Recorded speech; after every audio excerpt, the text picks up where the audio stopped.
hard launches thanks to a soft limiter, but it performed well. The 161 horsepower Verna engine feels superior on paper and in this test as well, as it seems like the fastest one on the lot. Now starting off in this test with the City, I have to say it feels lethargic already thanks to the CVT gearbox and its rubber band effect.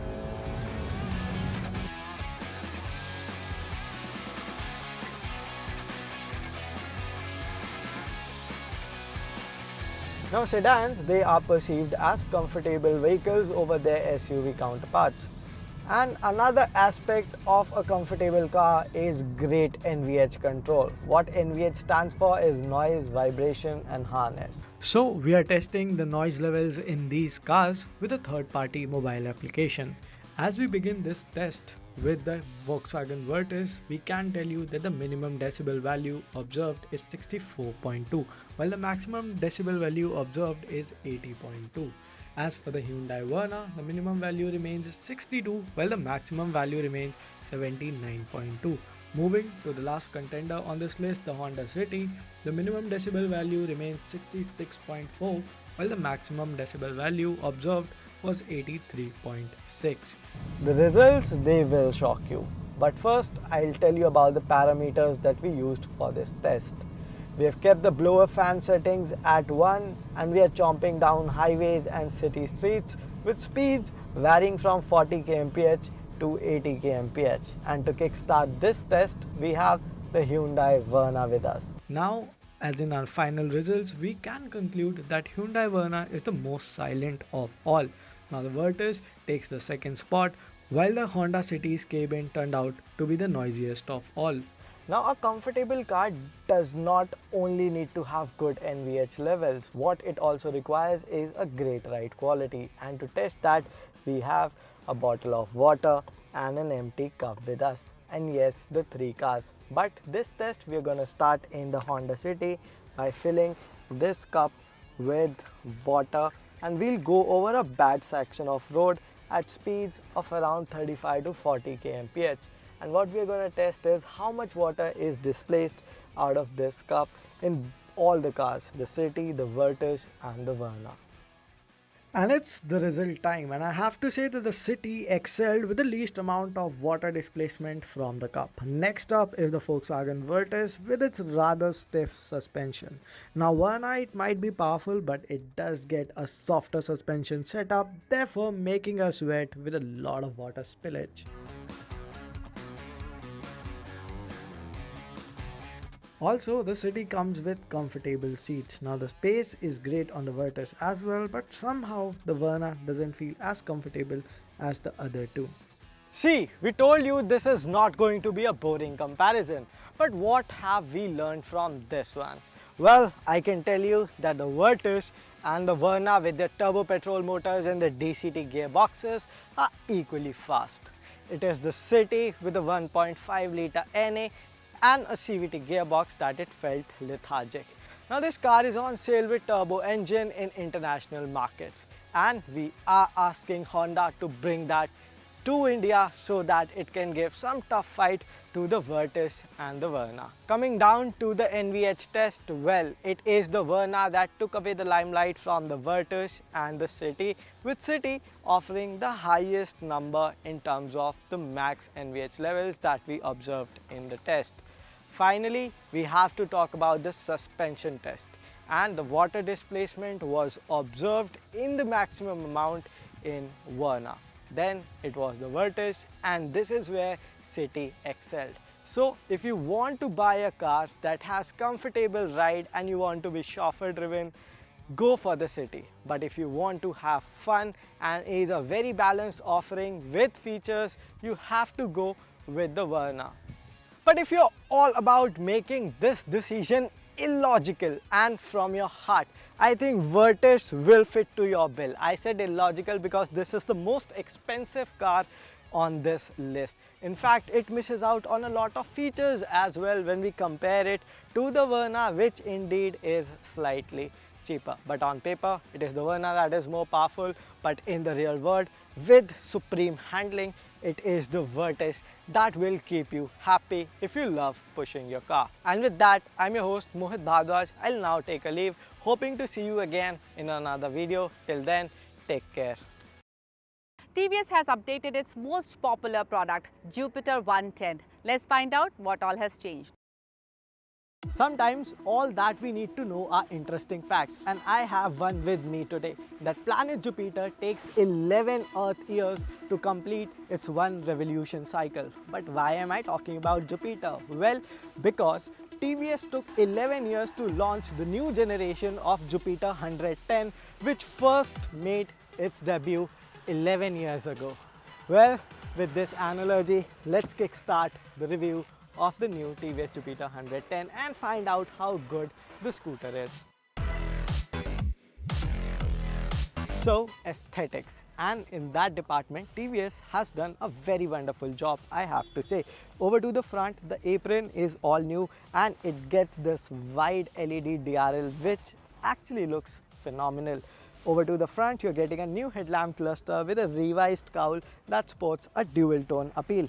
Now over to the sides, you will see that the silhouette is all new as well. But why? Well, the answer is an all new chassis, about which we'll talk a little later. Coming down to the rear section, you can see that it now gets a new LED tail lamp, which is a very slim and slender looking unit, just like the front LED DRL, adding a sense of cohesion to the overall design. Now this design looks appealing and there are a total of 6 color options, 2 with matte finishes and 4 with gloss finishes. What are your opinion on the design? Let us know in the comments below. Now, other than the design, TVS has done some crucial changes to the Jupiter 110 to make it an all-new yet appealing offering. First of all, it gets an all-new chassis. What it does is you get a new floor-mounted fuel tank. But how do you fill it? Well, this is where the fuel lid is. And talking of the boot space, you're getting a huge boot space that can house 2 helmets. Now this is quite an interesting touch, I have to say. And the engine, TVS says it is a new gen unit. So what they have done is they have borrowed the 125's engine and have managed to rebore it to 113 cubic centimeters. Resultantly, the peak power output now stands at 8.2 HP, while the peak torque stands at 9.8 Newton meter. Now in comparison to the last gen Jupiter, it is a bump of 1 Newton meter to be precise, but only 0.4 Newton meter of it comes through the engine, while the remaining 0.6 Newton meters come through the iGo technology, which in simple word means a mild hybrid setup. But how has that differentiated the performance from the outgoing model? Well, let's quickly go on a spin and find that out. Now with all these changes, Jupiter's riding quality has certainly evolved. Now there are a few directions that I want to point out. First thing, that it has become more manageable at walking speeds. And the reason for that is the mass centralization, since the center of gravity has now shifted lower for the Jupiter 110 thanks to that new footboard mounted fuel tank. Along with that, you're getting larger tires, and TVS says that the tire compound is now more grippier, so you can go faster around corners and zipping through traffic is not that tough. Talking of brakes, with the 220 mm pedal rotor, the overall progression has certainly improved. The scooter comes to a full stop much faster and with more confidence. The new gen engine feels superior in terms of refinement with no noticeable vibrations. The mild hybrid setup gives a small bump in my opinion. Also, masses will not be able to register the change in terms of performance, but the feature will be welcomed warmly, accounting the small bump it brings to efficiency. The Jupiter also comes with voice commands and automatic start-stop system, elevating the overall experience. Talking of suspension, it felt pliant, but I cannot comment much on it since the ride was on a short and well-paved tarmac. Braking action is progressive and the scooter comes to a full stop with confidence. It also gets emergency braking light, which I feel should continue to flash for few more seconds after you've come to a full stop. In summation, the new Jupiter 110 looks like a very potent offering to me with the short time that I had with it. Now why am I sitting on this floorboard? Because TVS claims that you can fit an LPG cylinder on this floorboard quite easily, although it looks like a tight squeeze to me. Now coming to the question, should you consider buying the Jupiter 110 over its key rivals, I mean the Hero Zoom or the Honda Activa? Well, the answer is yes. If you're looking a scooter that is more modern and comes with more sensible features that will help you in your everyday riding style, well, you should certainly consider this one. Landslide devastation in Kerala's Wayanad. Join NDTV's initiative. Donate for Kerala.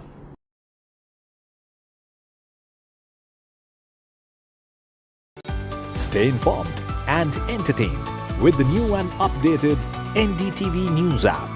You can watch all our channels live, listen to podcasts, read breaking and exclusive news from around the world and more. Download the NDTV app today and get access to the best journalism and storytelling on your smartphone or tablet. The NDTV app. News that matters to you. Hi, I'm Shreya Saran. Kerala's Wayanad area is hit by devastating landslides, resulting in loss of lives and livelihood. Kerala needs your help right now. Let's join NDTV initiative. Come, donate. Let's rebuild Wayanad.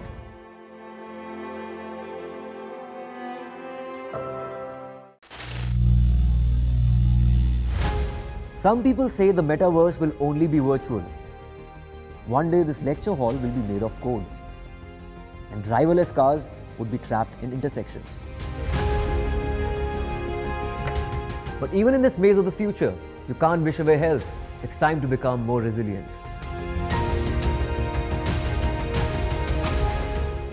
"10 years of Banega Swasth India, we have grown and achieved so many milestones.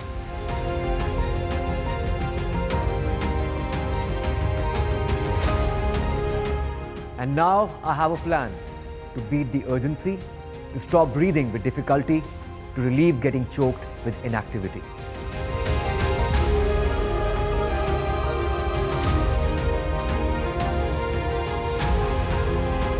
Energy. Welcome back. You're watching the NDTV Auto Show. Today I am with BMW XM. Great power, but great mileage too. And that's because it is a plug-in hybrid. But BMW has had a very good run on the sales chart with their electric vehicles. Recently, they launched electric Mini Countryman. Anirban Mitra gets you the review. Buying a Mini, in my books, is a very emotional decision. Your heart overpowers your mind. But things here are a little different. Presenting the Mini Countryman Electric. Well, it promises a range of 462 kilometers to a full charge. It has grown in size, more features, and the way it drives, well, we will find out in today's video.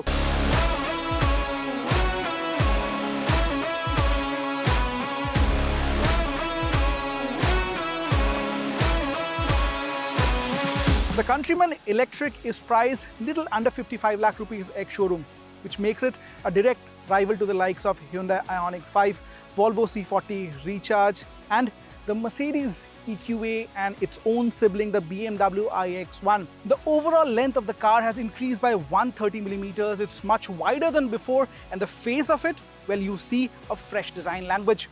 It's a closed-off grille, much like other EVs. The panel right in front is for the ADAS functionalities.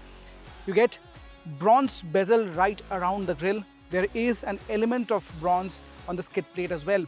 The lights are also fresh, they come without bezel, and these LED lights give you a good projection at night. Onto the sides, the alloy wheels are new. You get a range of alloy sizes. This one is 19 inches with Pirelli rubbers. The ground clearance is also healthy, standing over 200 millimeters. The wheelbase has expanded by 33 millimeters. There is that typical kink on the C-pillar, signifying that it's a Mini. The door handles remind me of the X1. You also get sporty looking roof rails. Over to the rear, the design is quite familiar because you get Union Jack tail lamps, but this is a digital interpretation of the same. Has to be with the new Countryman. The whole of tailgate gets the Countryman badging, and behind this you get an excess of 400 liters of boot space, and that should accommodate 2 full-size luggage with a few knickknacks. The charging flap is on the side. Now this supports up to 130 kilowatt of DC fast charging. At home, with a 11 kilowatt AC fast charger, you can replenish this 66.4 kilowatt hour battery pack in about 11 hours time.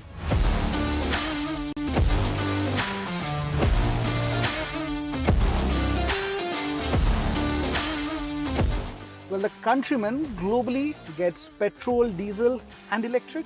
For now, the electric avatar has come to our shows. And inside the cabin, there is a whole lot of freshness.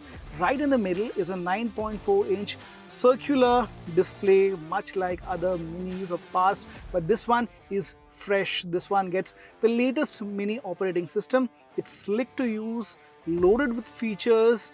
And then there is a lot of sound mimicry inside the cabin. Have a look. You hear that? Well, company calls it experiences. There are multiple modes. As you go along, as you change, you can hear something like this. As far as features go, you get a panoramic sunroof with a Countryman. The steering wheel is adjustable for both reach and rake. The driver's seat is electrically adjustable. There is wireless charging, Harman Kardon stereo, heads-up display and plenty more inside the cabin to keep you happy. The seats are sufficiently large and supportive. My height is 5'7". Kind of texture used to make these seats are of good quality. These are electrically adjustable seats. The dashboard design is also new here. It's kind of a denim fabric made out of recycled material. However, this is not soft touch. It runs into the door panels and the color kind of merges into beige. While it looks appealing, but I don't think this will be to everyone's taste and liking. As far as storage space is concerned, it's a bit of a hit and miss because right between the front passengers, you have ample amount of space, couple of cup holders. There is a deep pocket under the wireless charging pad. However, this armrest really doesn't open up. So all the space you get here is right between. The glove box is also not very deep, but quite usable. And with this, I hoped the door bins could have been a little more deeper. Countryman means it's a 5-door Mini and you get quite a usable rear seat as well. Now again, the front seats are to my liking and you see I have good amount of space to move around my legs, but then I don't report too much of leg room. There are AC vents dedicated for the rear passengers. There are a couple of USB charging ports as well. The sunroof runs down to all the way to my head. 3 adjustable headrests for the passengers. There's armrest as well. The seats are good. They are cushiony, comfy, but then there is an element of firmness that you would feel with a Mini. Overall, it's a spacious, airy cabin with multiple color combinations going around. It's time to go back to the driving seat and tell you how it feels to drive this Countryman EV.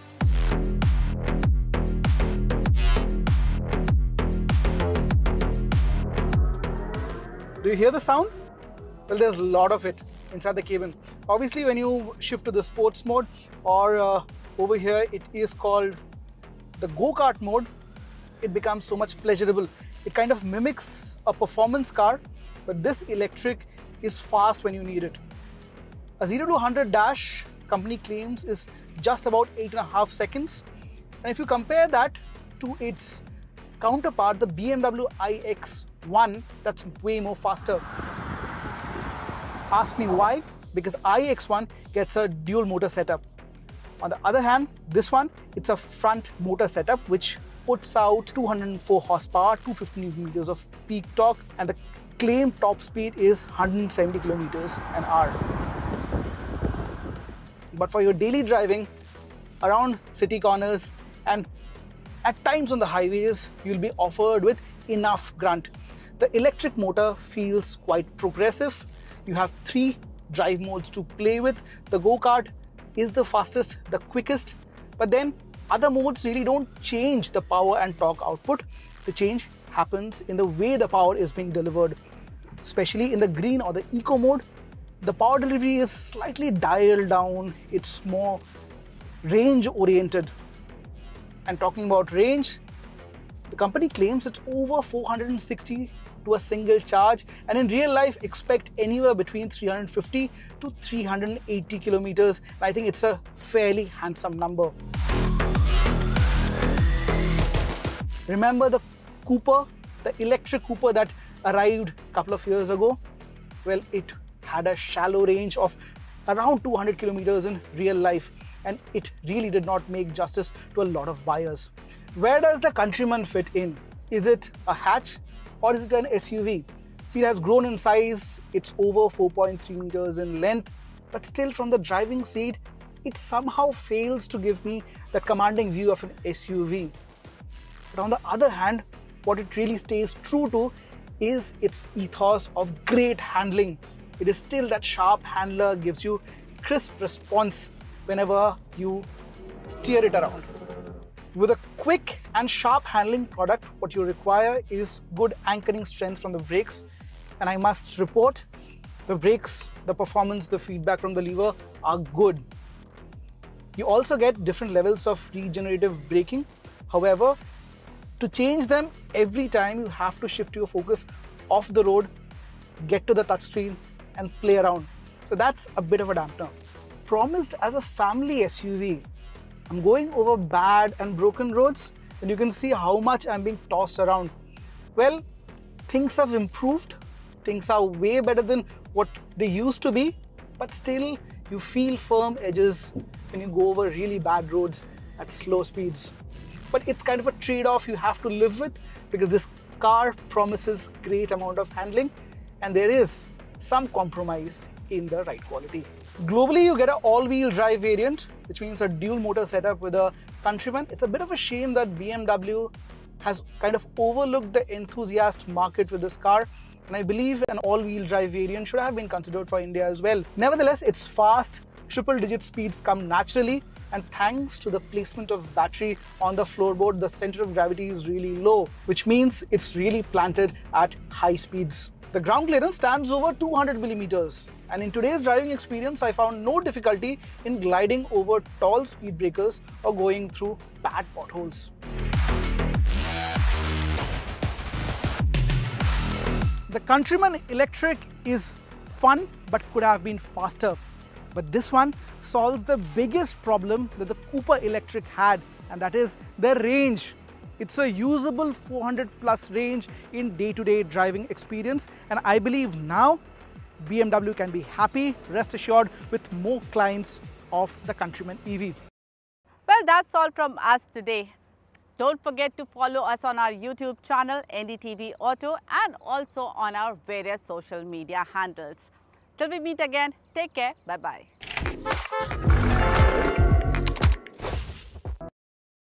Landslide devastation in Kerala's Wayanad. Join NDTV's initiative. Donate for Kerala.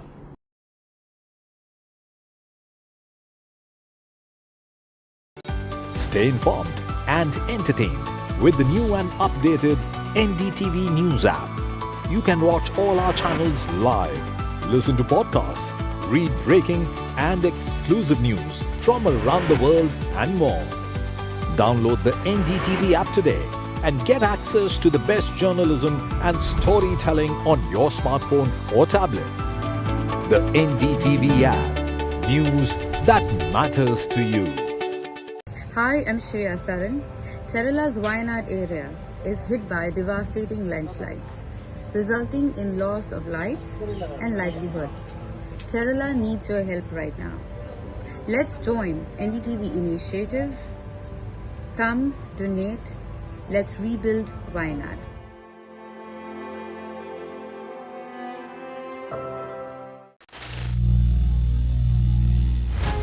Some people say the metaverse will only be virtual. One day this lecture hall will be made of code, and driverless cars would be trapped in intersections. But even in this maze of the future, you can't wish away health. It's time to become more resilient.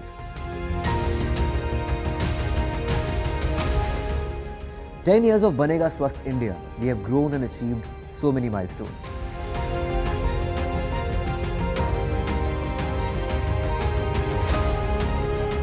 And now I have a plan to beat the urgency, to stop breathing with difficulty, to relieve getting choked with inactivity.